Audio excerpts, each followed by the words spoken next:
Rowen's a well-respected journalist, author and speaker whose work and interests focus primarily on China and also on Papua New Guinea and the Pacific Islands. He's lived both in Papua New Guinea and in China. And in China, he was the Australian newspaper's correspondent. He's also a follower of the arts.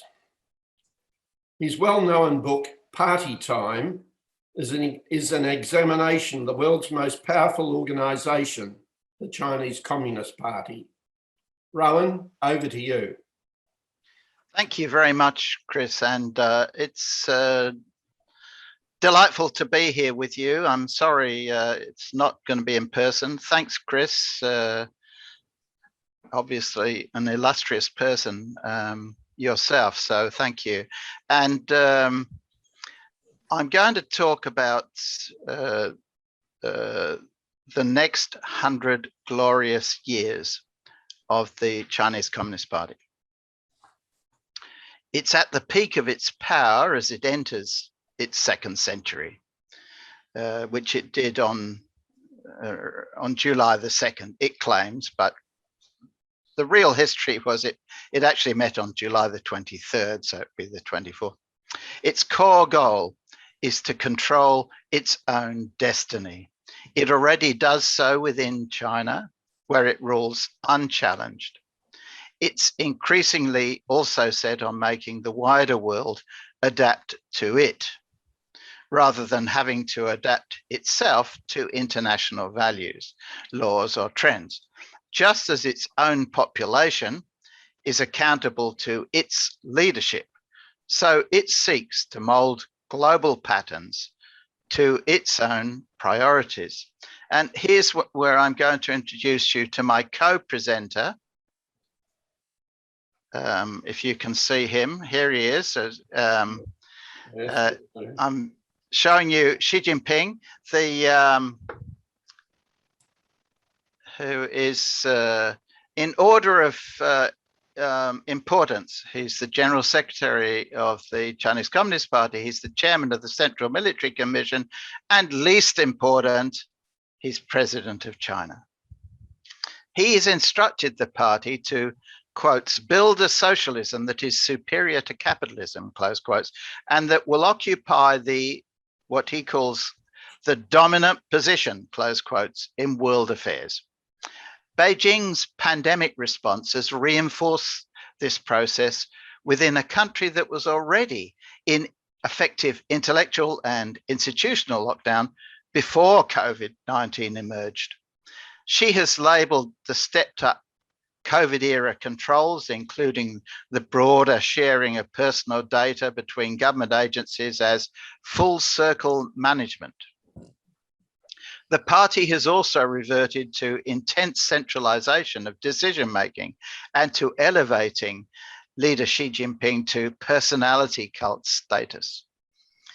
He is the people's leader who has won victory in the people's war against COVID. This injects an added degree of vulnerability, however, into the party's future. How is Xi to be succeeded as his role takes on ever greater weight?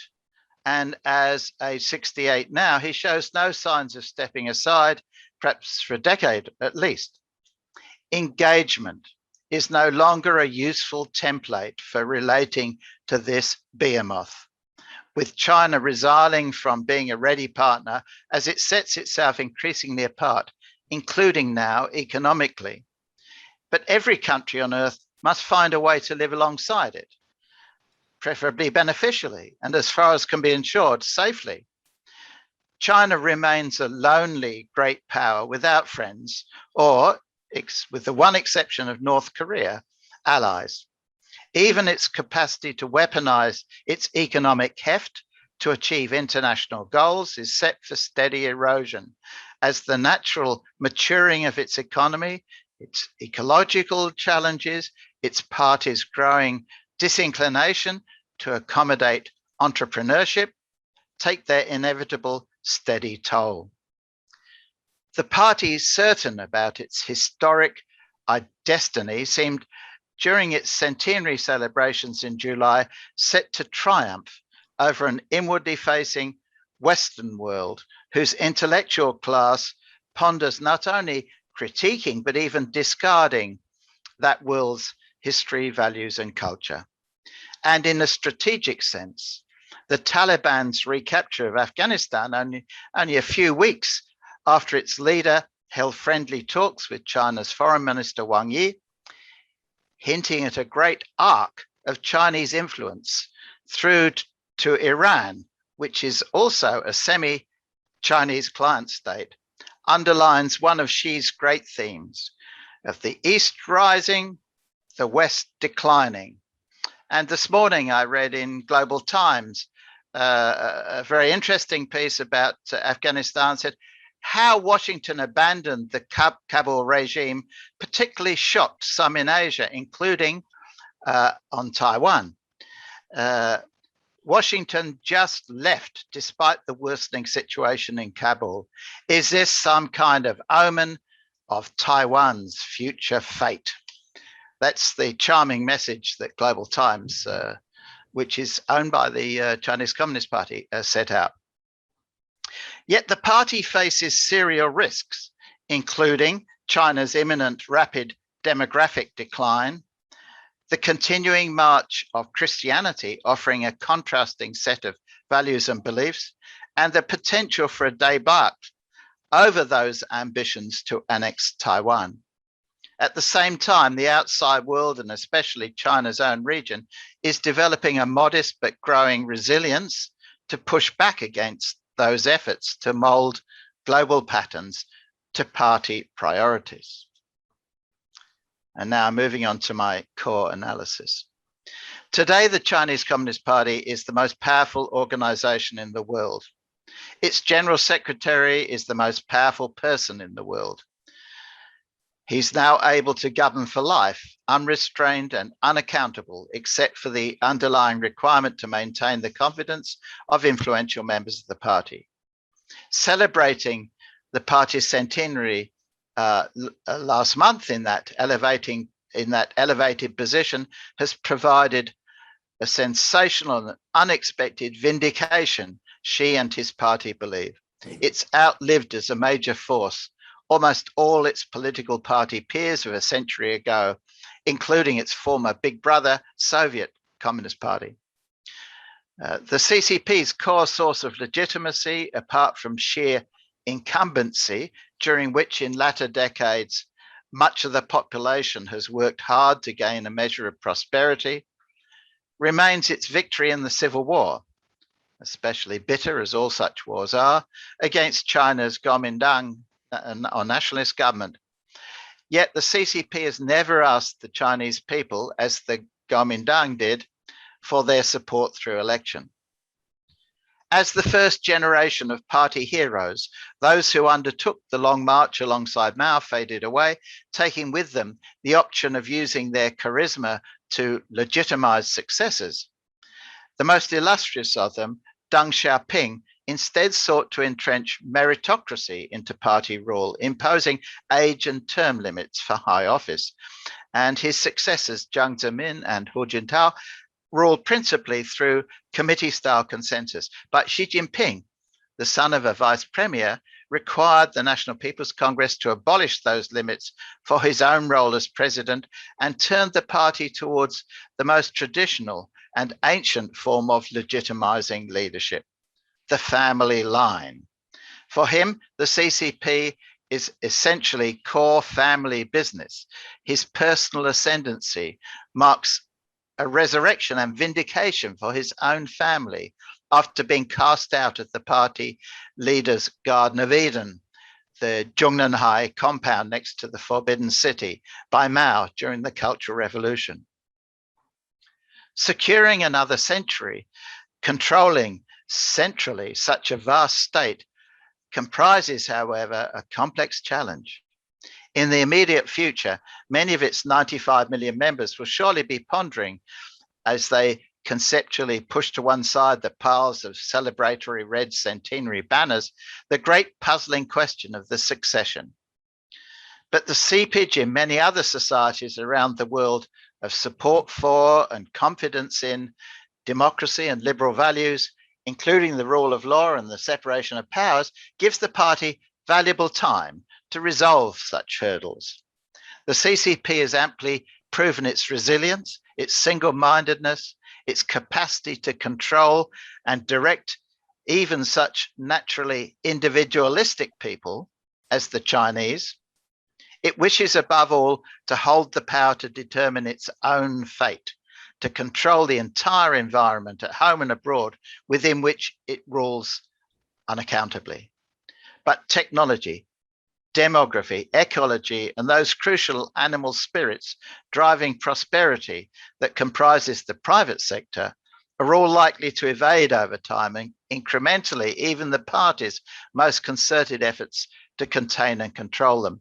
And however focused the party's attempts to channel China's own great culture to serve its continued power, this may not be sustainable for yet another century, due principally to the potential evolution of attitudes within China itself, a more prosperous, at ease, and better educated China that is more likely to embrace diverse forms of spirituality, for example, than to support party elites' endless struggles.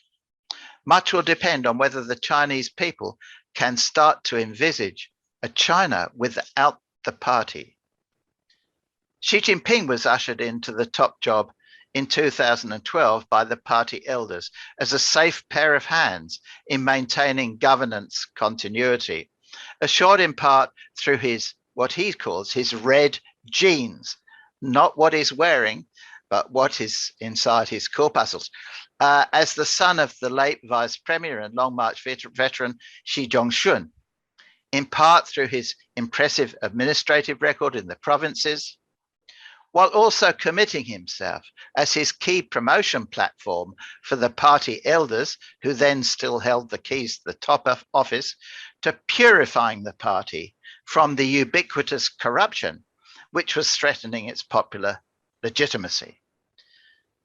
Xi fulfilled this with a frightening zeal, millions of cadres being purged, including all key commanders in the party's military arm, the People's Liberation Army. The army is not the army of China. It is the army of the party and is actually functionally responsible only to the party itself. Xi's nationwide purge punished more than 100 generals, which Xinhua said is even greater than the number who died in the battlefield during revolutionary times. En route, internal factions were crushed and the party's commanding heights occupied by Xi loyalists.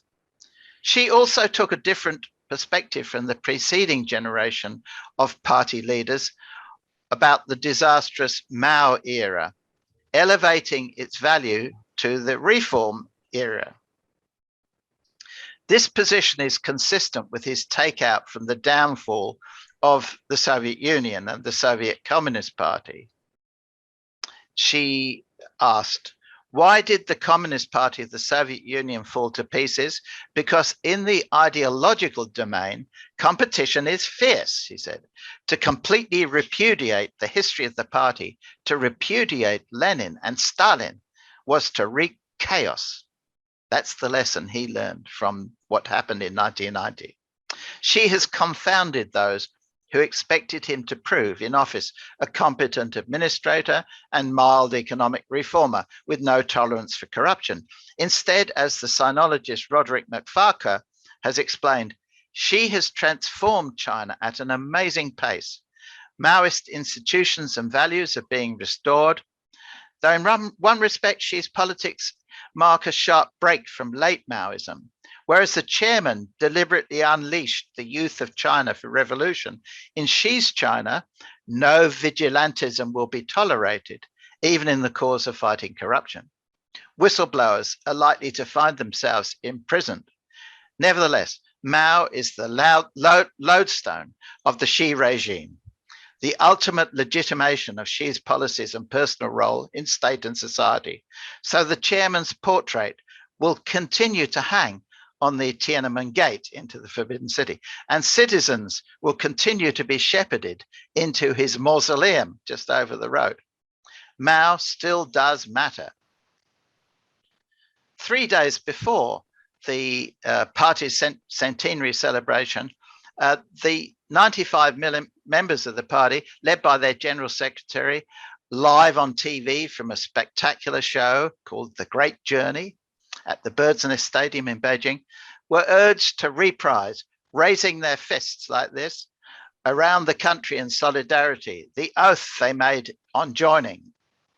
It is my will to join the Communist Party of China, uphold the party's program, observe the provisions of the party constitution, fulfill a party member's duties, carry out the party's decisions, strictly observe party discipline, guard party secrets, be loyal to the party, work hard, fight for communism throughout my life, be ready at all times to sacrifice my all for the party and the people, and never betray the party. This closing vow, never to betray the party, has not always been included in the oath.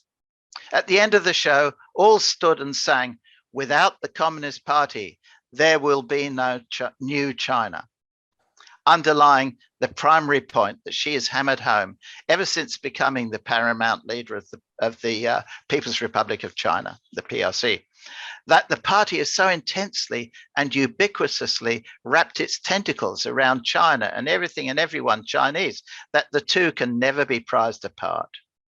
His hour-long speech on July the 1st to 70,000 specially invited guests, overwhelmingly party members in Tiananmen Square, shocked some international hearers with its directness. We will never allow anyone to bully, oppress or subjugate China. Anyone who dares try to do that will have their heads bashed bloody against the Great Wall of Steel forged by over 1.4 billion Chinese people, close quotes. Of course, that Great Wall of Steel must have been built by Australian iron ore and metallurgical coal, we presume. But it was essentially a rear vision speech, providing few clues as to the future, as to party plans or Chinese dreams, except to keep on keeping on. She reiterated the party nostrum that has brought China into what he calls the primary stage of socialism, a very Marxist idea, while stressing that under his leadership, this stage has entered a new era, the era of Xi. The people of China, he said, he declared, are not only good at destroying the old world, they've also created a new world. So this works conceptually as a kind of constant feedback loop. Power in the party, as in all China today, comes from the top down, while all accountability comes from the bottom up. Long live our great, glorious, and correct party, came Xi's climactic toast in Tiananmen, with the last of those three adjectives far from the least. Political correctness is imperative.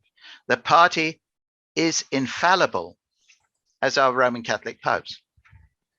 Its core goal now, as its second century starts, is to stay in power, which requires staying strong within the People's Republic while preventing any disruption from beyond, fully aware that the last imperial dynasty, the Qing, was in part undermined by the assiduous opposition constructed within the international Chinese diaspora, including by Sun Yat-sen.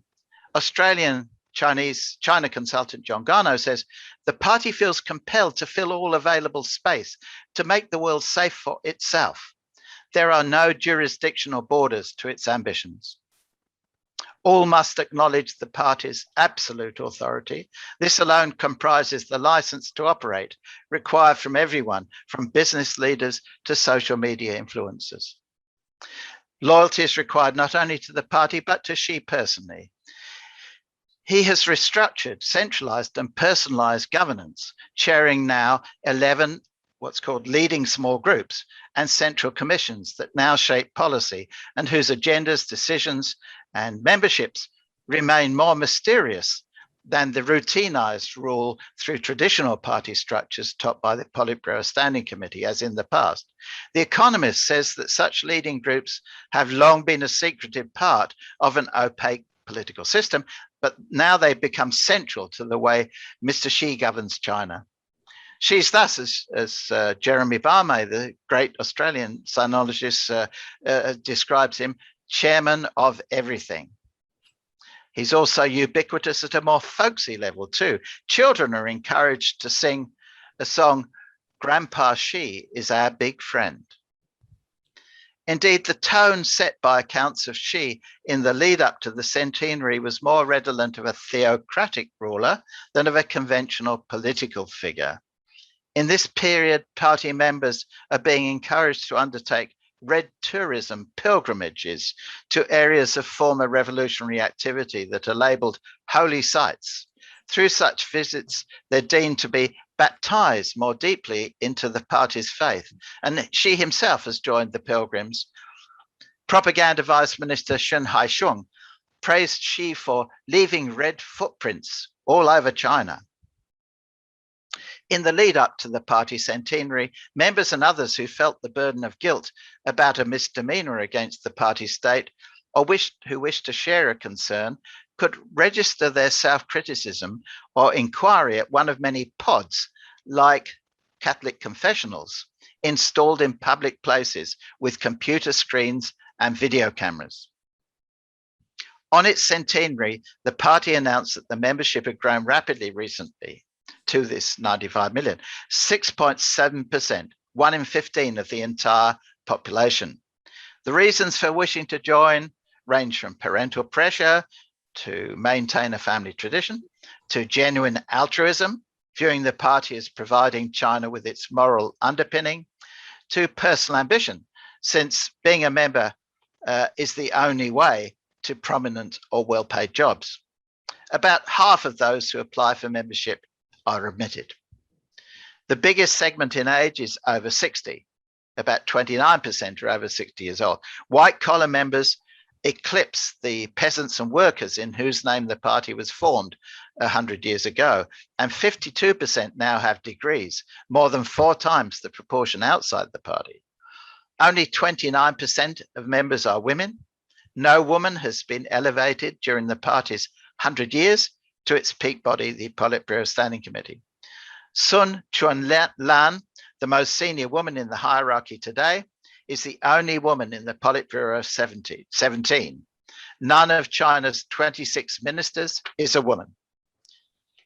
Every party member and others in managerial positions in China must open on their mobile phones every day the Shuixi Changwo app to answer multiple choice questions about Xi, his life, and his thought on socialism with Chinese characteristics for a new era that's been enshrined in both state and party constitutions.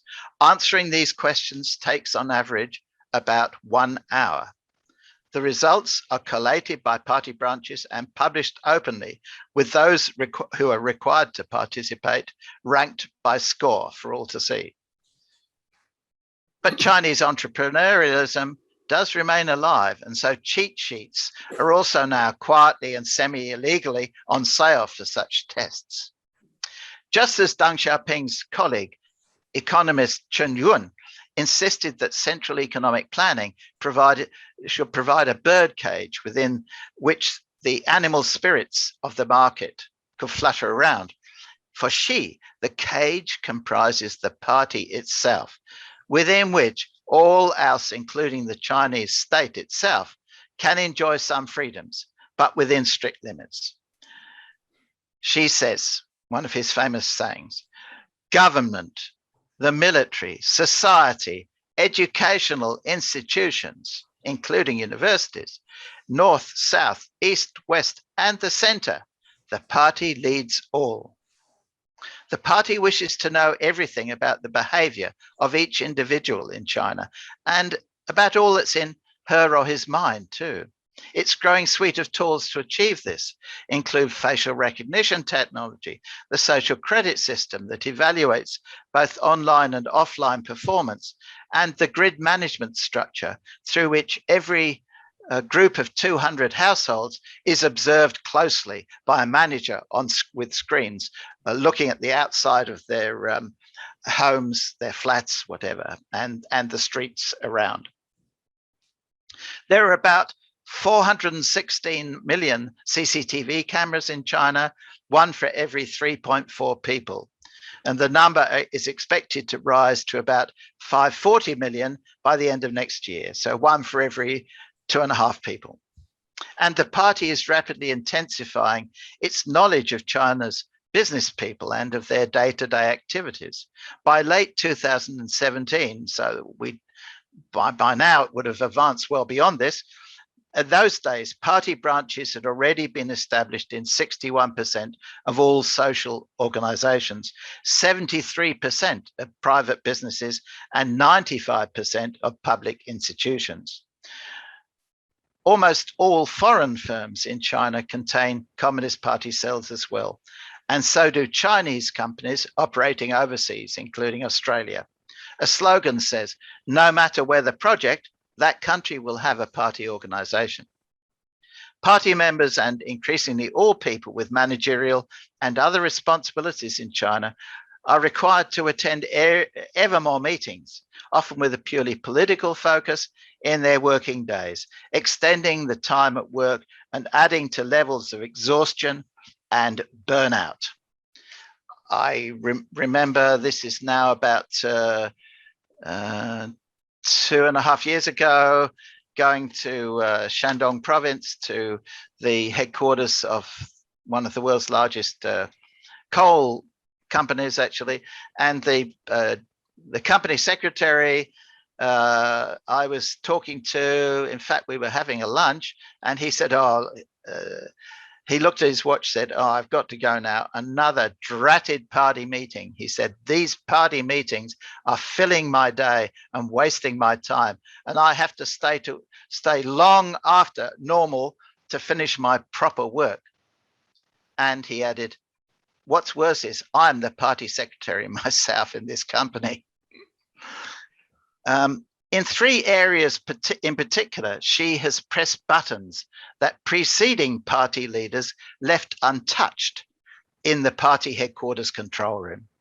He's pushed and pulled the Chinese Communist Party into international arenas and in an evangelistic manner as never before. He's pursued a civilizing mission into the far-flung corners of the empire he inherited, insisting on the supremacy of a 2-pronged culture, combining Han nationalism with the party's born-again Xi-era ethos. And he has, in an apparent rush starting about a year ago, subdued the animal spirits that principally have propelled China's rapid economic growth, now insisting on party dominance in the business world, making an example of that world's greatest global success, its tech sector. This China doesn't seek to reset or repair international relations, it wishes to transform them. The Economist says that for the PRC today, the outside world stands for chaos. A chaos which the party can on which the party can impose order. In the eyes of the Chinese leadership, the competition with the West has already been won. Xi himself trumpets, the East is rising, the West is declining. This propels China's new role under Xi as a revisionist rather than a status quo power in its international dimension. The Asia policy chief in President Joe Biden's White House, Kirk Campbell, says of Xi's foreign policy, I see little yield, and if anything, a rising sense of nationalism and a sense of aggrievement and a determination to continue to prosecute a very assertive case internationally across the board. As one of these many fronts in which Xi has engaged China, he's pressing his country to lead what Xi describes as the reform of the global governance system, close quotes. China's long march through the United Nations and other multilateral institutions, gaining key positions and great influence, enhanced by American withdrawals, particularly under Donald Trump's presidency, have helped it to carve out space for itself in this new role, as a can-do, big picture, global scale mover and shaker, also providing massive development funding via the Belt and Road Initiative and competing with Western nations as a provider of COVID vaccines. The BRI updates the old tribute state structure through which Chinese emperors received from regional rulers formal acknowledgement of their dominance and were in return accorded trading rights and a degree of strategic shelter.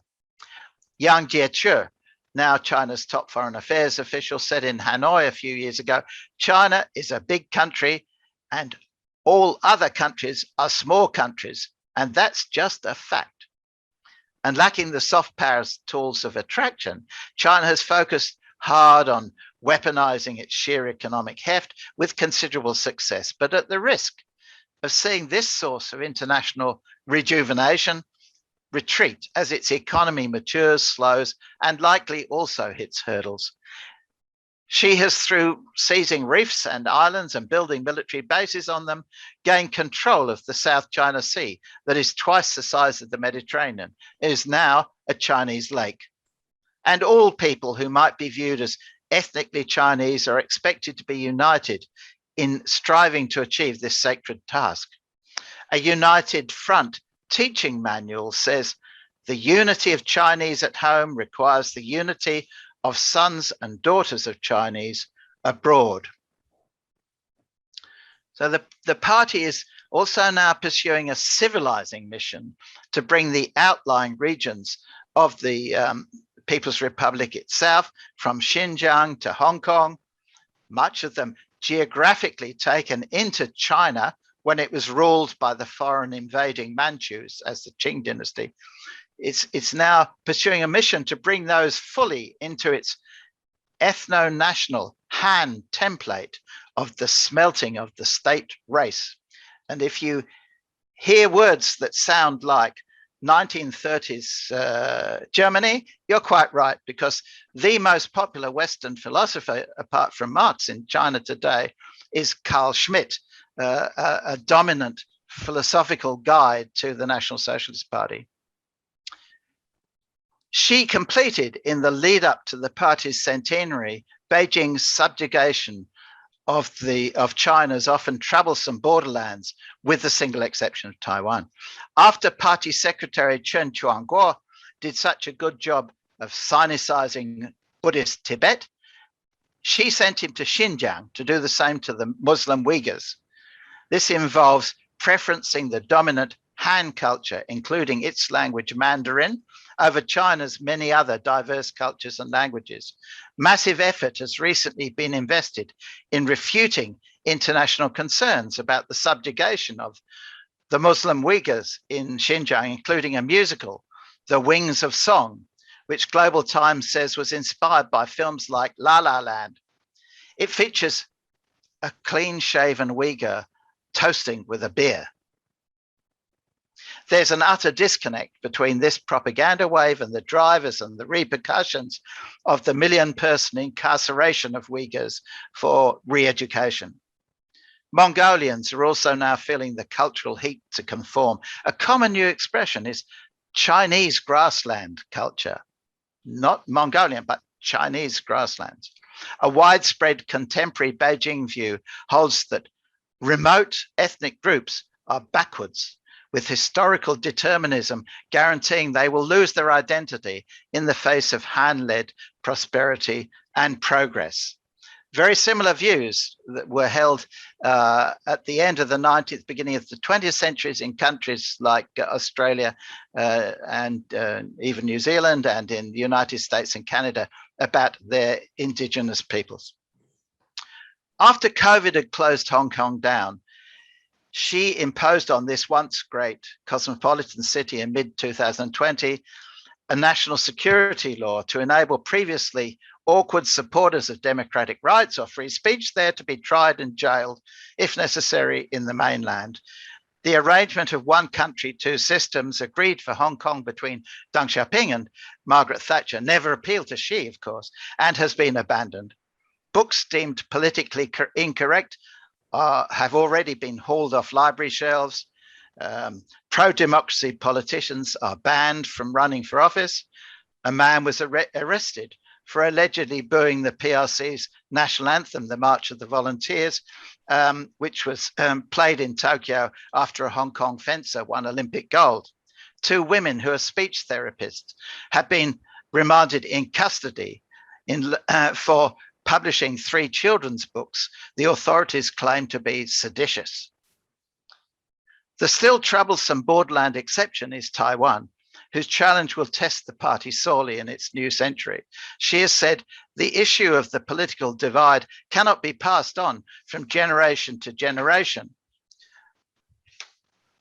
Early in his first term as leader, Xi, perhaps distracted by the immense personal and political dramas and risks as he launched his purge of rivals and of corrupt or disloyal cadres, presided over a party plenum that said the market will play a decisive role in allocating resources. However, during Xi's second term, that perception has been transformed as he sought to bring China's business sector, the key driver of its innovations and growth, to heel. First, he insisted that a previously rather passive approach to the establishment of party branches in private firms, if they employ 3 or more members of the party, was transformed into a real drive, with those branches now expected to require that owners and or managements give them a say, preferably including veto power over broad business plans and over important personnel appointments. This marked an important, innovative step towards focusing, not as Karl Marx advocated, on the party controlling the ownership of the means of production, but on party members monitoring, guiding, and preferably ultimately directing all corporate decision-making. Then in late 2020, Xi turned his attention fully to the economy and started to bring the private sector to heel, beginning with the biggest. Aligning personal and corporate aims with those of Xi and the party comprises the essential social license required of every business leader. And Jack Ma, perhaps the best known Chinese person in the world over a longer period than Xi, has had to eat humble pie, the founder of Alibaba. His offering of $46 billion Ant Finance shares was halted by government diktat just 2 days ahead of its float. His University for Business Stars has been reduced by order to a research center. He has been rectified. Chairing an economic planning meeting a month later, Xi vowed to rein in what he called the disorderly expansion of capital in general. In April this year, the anti-monopoly regulator fined Alibaba almost $4 billion. In July, the regulator barred Tencent, the other huge tech giant, which holds 80% of music library resources in China, from exclusive music copyright agreements, instructing all such deals to be terminated, and also blocked the company's merger of China's top 2 video game streaming sites.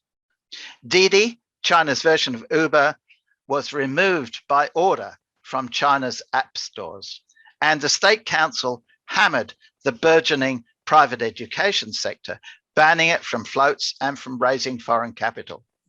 Stephen Roach, the influential former chairman of Morgan Stanley Asia, who's described himself as a congenital optimist on China, now expresses concern about its disturbing actions, saying China is going after the core of its new entrepreneurial-driven economy, and it's going after their business models. But she is not at all concerned about the trust foreign financiers may or may not have in China. Plans for self-reliance under the Made in China 2025 program are being extended now to include the finance sector, from originally technology into finance, including by blocking overseas IPOs. With the party state confident that the sheer gravity created by the size of the Chinese economy will continue to pull in capital via the share markets of Shanghai, Shenzhen, and now also Hong Kong. She appears confident about making China independent of foreign tech goods and services at the same time as the rest of the world maintains its dependence on China as a manufacturer and a market. But China remains reliant on imports of minerals, oil, gas, and in the event of a bad harvest on food and animal feed, in striking contrast to the United States in its era of expansion. The next important event for the party following its centenary is its 5-yearly National Congress to be held late next year, which will almost certainly confirm Xi's continuing leadership as General Secretary. This will accord him a further decade in power, since the party system requires a successor to be foreshadowed at least 5 years ahead. And at present, none has emerged who's eligible. Xi is preventing anyone from even starting to play China's Game of Thrones. This is looming as a major threat, even potentially an existential one, to the party's continued second-century governance. He's provided no clues as to when, by whom, or how he'll be succeeded. China has throughout its history had trouble with this. Half of the 282 emperors ruling across 49 dynasties in China were deposed by being murdered, overthrown, forced to abdicate, or forced to commit suicide. The party's own 100 years of history only contains a single straightforward succession of Hu Jintao from Jiang Zemin in 1997. Xi's restructuring, centralization, and personalization of the party's power structure since then have added further weight to the issue of succession.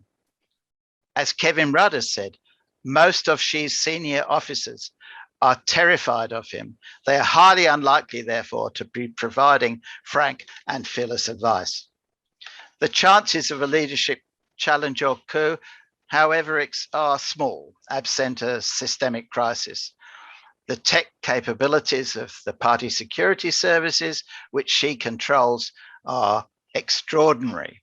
A challenge at a formal meeting of senior ranks of the party would require several officials to trigger a cascade of disapproval of Xi's leadership.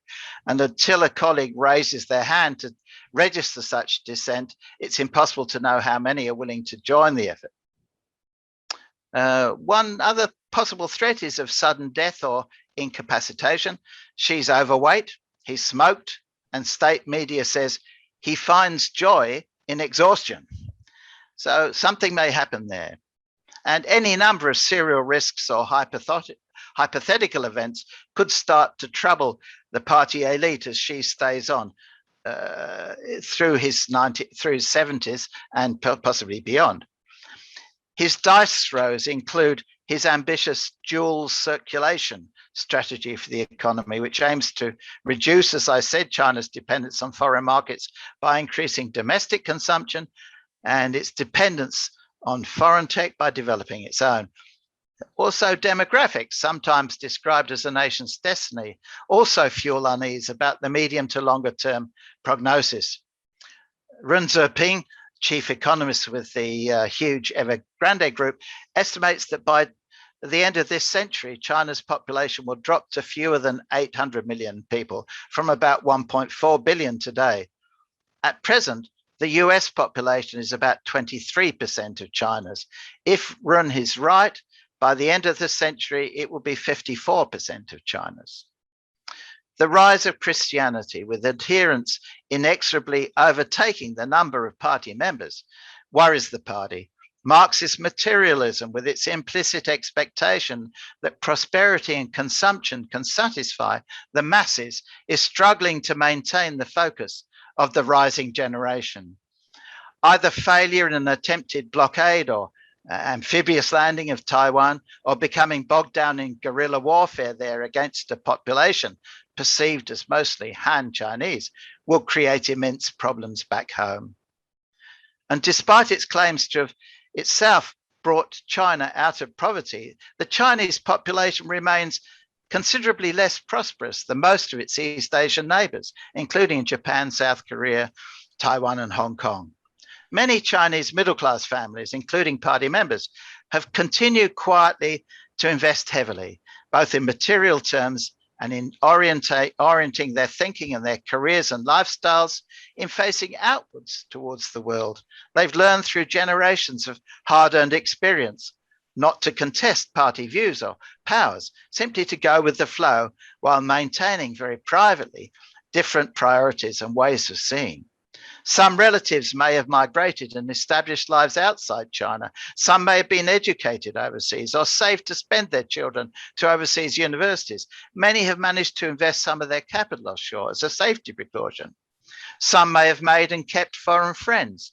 They may have worked hard to learn a foreign language and enjoy products like Samsung devices or Disney movies.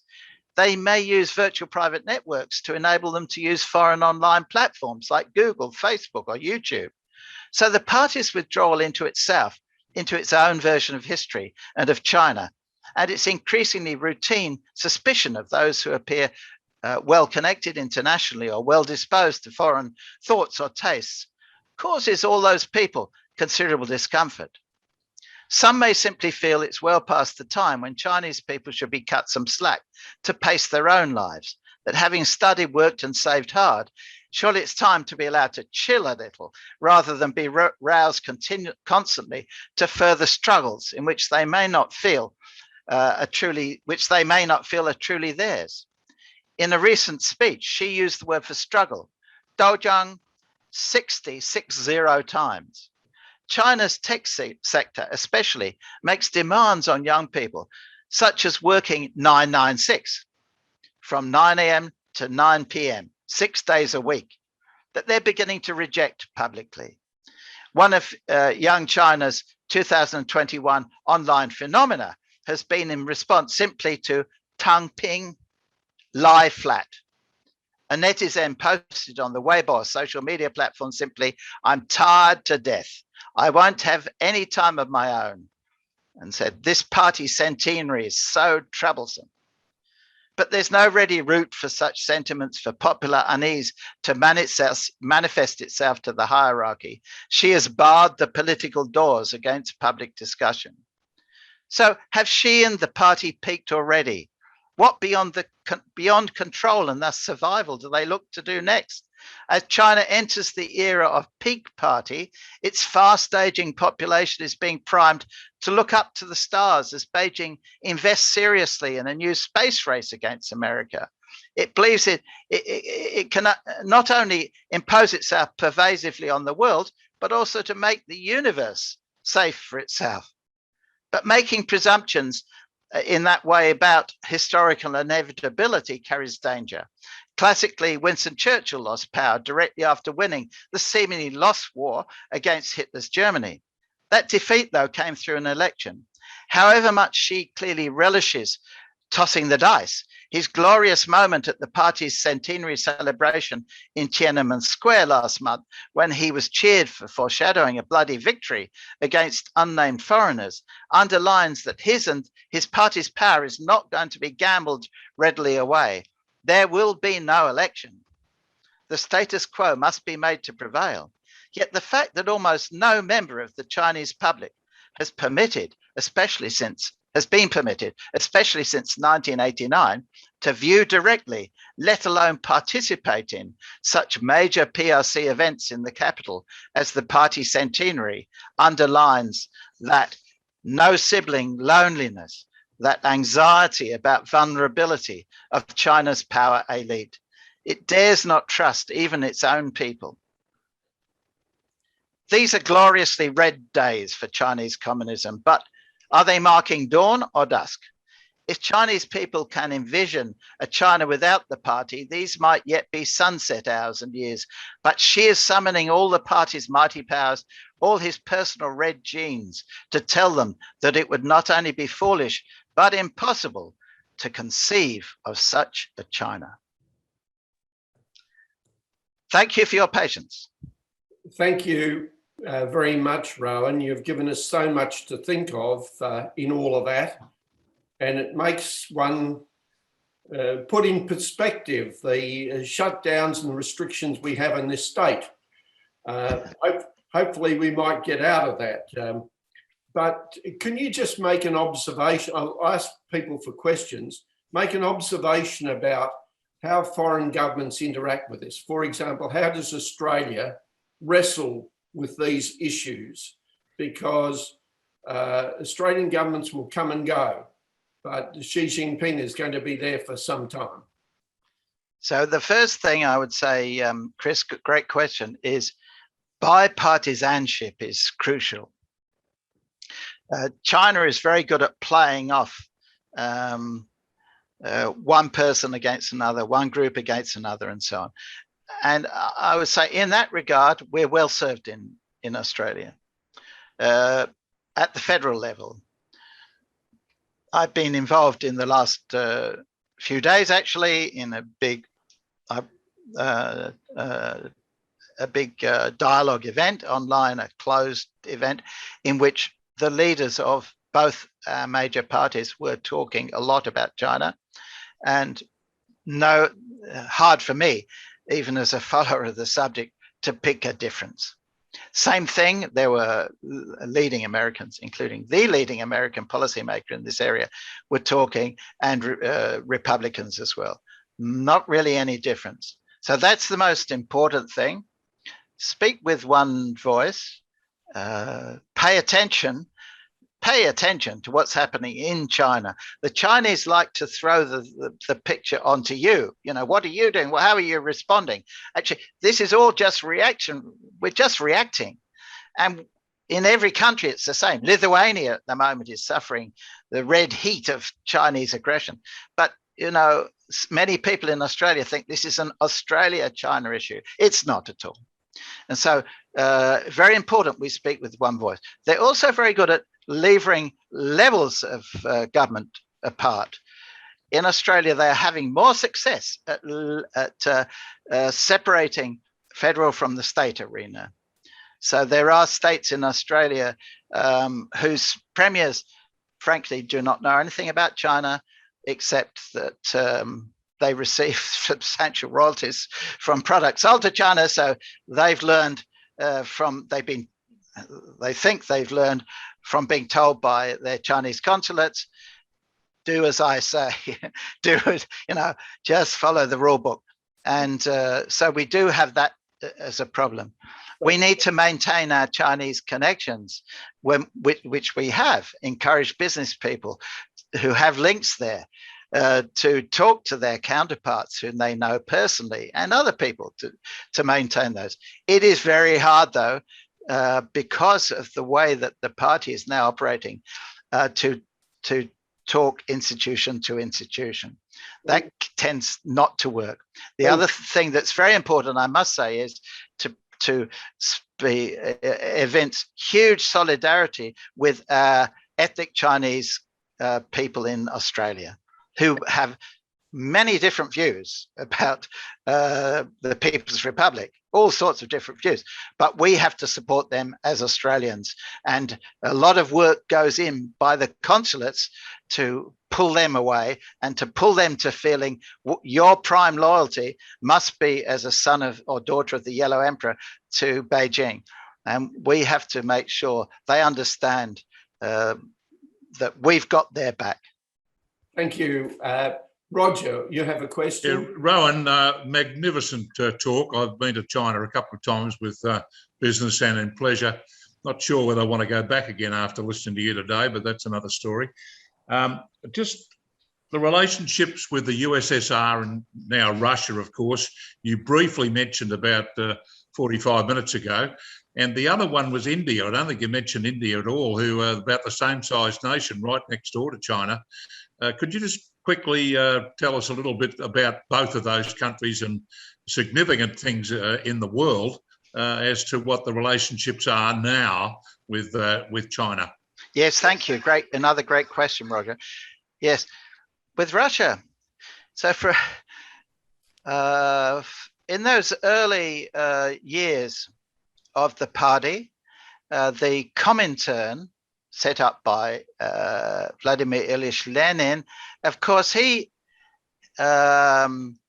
sent members of the Comintern. There were two members at the founding meeting of the Chinese Communist Party. There were 13 Chinese people and two representatives of the Comintern, the international-looking arm of the Soviet Party. And Mao Zedong eventually, if you'll forgive me going to history, what was crucial in Mao's rise was he devised a new way of thinking about communist solidarity. Instead of working through industrial proletariat, of which there weren't many actually in China, he worked through the rural peasantry. The representatives of Russia at that time said, no, you have to stick by our rule book. Mao went his own route. He was right. He won the war. And so ever after, even though Stalin actually did a lot to support him during the Civil War, including handing over a lot of weaponry that was there used in the Northeast to fight the Japanese, handed all that to crucially to the Red Army. Nevertheless, there was a tension. And so Mao had a sort of funny relationship with Stalin, and but had to defer to an extent to Russia as the big brother. And to this day, if you go to big party events in China, the liturgy, the ritual, it all feels very much like the Soviet Union. But now the boot is really on the other foot, and they learned, as I said, those lessons, but they feel very much that they're in the upper hand, and indeed they are. And so to an extent, Russia is finding China an important buyer of some of its weaponry, because its defense industry, along with its oil and gas industry, is about all that's left in Russia. It's hollowed out. Its economy is roughly the same size as Australia's. So Russia is really down on its heels, and it's had to. Previously, there was great contestation in Central Asia between those two giants. Now Russia has had to fall back and allow China really to pursue its path of influence through Central Asia, and she now calls Putin my best, most intimate friend. The intimacy none of us want to think about, but anyway, that's what he describes him as. And so that's the Russian relationship, which is very powerful when you look on a map. Economically, it doesn't add much to China, but it means it puts Russia out of play. It's becoming a kind of client state. And India, not a client state. India's economy has not been as successful as many had hoped, and it's still struggling. Times have changed, those times of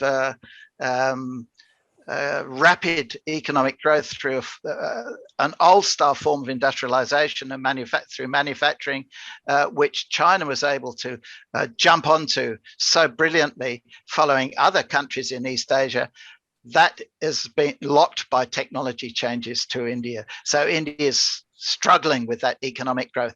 But India, as I know from visits there to talk about China, is more viscerally suspicious of China, hates China, still have fights on the border in the Himalayas. There's in recent times been combat with people hitting each other with clubs and knives, people on both armies dying in that kind of combat. So it's a very visceral sense. So, but India is a large country. Its economic weight will get greater, and the Quad, which involves Japan, Japan, India, Australia, and the United States, is actually becoming a body that's becoming quite significant in countering some of those Chinese efforts at influence. Thank you. Any more questions? One more question, I think. Ken Beadle. Thank you. What is President Xi's attitude towards climate and climate change, which is occupying a lot of world thinking at the moment? So at first, this is a very fortuitous. The waking up of the world to climate change issues was very fortuitous, because China also, the Chinese population, were waking up to the costs of the rapidity of its industrialization. And so many of those efforts against pollution that were chalked up to internationally to opposing climate change actually were primarily driven by very local politics.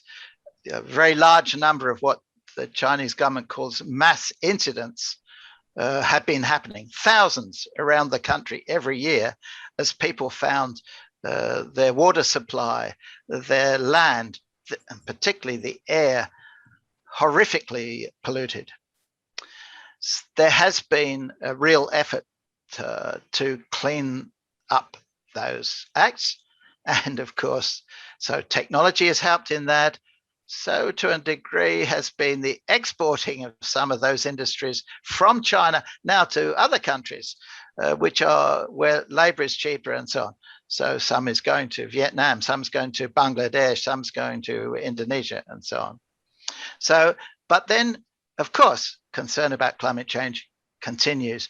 This is not in my own personal experience of talking to many Chinese people, not an issue that weighs on people's minds, as probably not in their top 10 issues that they would name as important issues in the world. But